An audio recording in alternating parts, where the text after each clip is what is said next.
Hello, Taurus risings. This is Mandy Ray here for your solar eclipse in Aries and a little bit of Pisces forecast. Let's go ahead and look at your chart wheel. So this is what it looks like with the houses explained, and that's why I want to do this because you're a Taurus rising. That means Aries, where the new moon is. And if you can remember this, you can follow your astrology very well. Aries is here in the 12th house, isolation, retreat, the unconscious, dreams, mysticism, delusion, unknown spirituality. Okay. So this is where we get kind of tricky. Sorry about my phone beeping there because Pisces and the 12th house are a little like each other in the fact that they both kind of have dreams associated with them. But you don't have Pisces here. This is Aries. You have an Aries 12th house. So this is your subconscious, right? Maybe you take action and don't even know why you're doing it. Maybe your desires are a little hidden to you, but it does seem like what you really want right now is some time away. Okay. How do we do that? Well, this is where the dreaming comes in, and that is your goals. That's where the North Node, Saturn, Venus retrograde, Mercury retrograde will be there, Neptune's there. This is what is needing some thinking outside the box, talking to the muses about your goals. If you want, and I'm using this as an example, if you really want some time alone, right? Isolation retreat. You really want some time to rest. You've been busy. We need to rethink our goals. We need to reimagine this area, the area of other people, the area of large groups and communities, the area of what is specifically my future goal. That's what needs reimagining.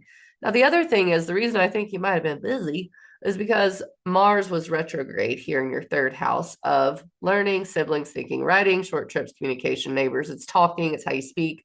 And it was in Cancer. Cancer is sensitive, right? This is your needs. And do you speak your needs like you should? Have you been overwhelmed with emotion and you can't quite get out what you need and you can't quite organize your life? Or maybe you've just been really busy. The third house is a busy, busy area. Mars retrograde there is like, oh no, you don't get to take care of yourself right now. You're busy. People don't hear you. People don't. So, with these things in play, it does seem like there needs to be a redo of some sort, right? Redo of your goals, maybe so that you don't have to be so busy. A redo of how you speak to people so that maybe they know your needs. A rethinking, redoing, reevaluating. It's all going on, okay? The reevaluation here, though, it does look super social. The third house, the 11th house, and the seventh house are all very social. And the thing is, the seventh house is Scorpio. It's a water sign. So it's the only water sign nothing's happening in right now.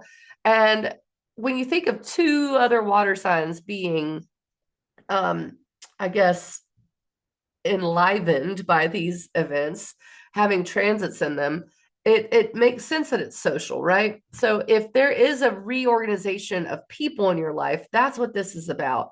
So seventh house, we give to relationships, like maybe one-on-one, it's the way you cooperate, the way you collaborate. But the third house is how you learn to speak to other people, right? It's how you communicate. It's how you let them know, especially with Cancer on it, your needs. And it is very social. It's your neighbors. And then the 11th house is the goals that you have, and then the large communities, large groups of people that you're involved with. So if you think about those things reorganizing, it's likely that the relationship part will reorganize as well. So what we have to think is if we need to go inside our cocoon, we have to imagine a world in which we can do that. Imagine a friend group that doesn't mind if you do. Imagine a friend group that doesn't mind if you're a mystic, right? That's a 12th house thing. Imagine a community in which you feel like you belong and can do what you want to do from this subconscious area. But the Aries part's going to go away. We'll get work there. We'll get Saturn there. It's important that we get Saturn's mastery of this area before it moves into the 12th house. Having Saturn in your 12th house can feel like existential dread.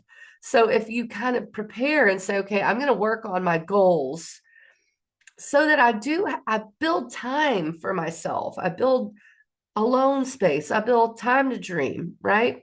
dream about time to dream. And also maybe rework how you're getting your needs met in the third house area. Okay. I think we're done, Taurus rising. Thank you very much. I will catch you on the flip side. Please comment, like, share, and subscribe.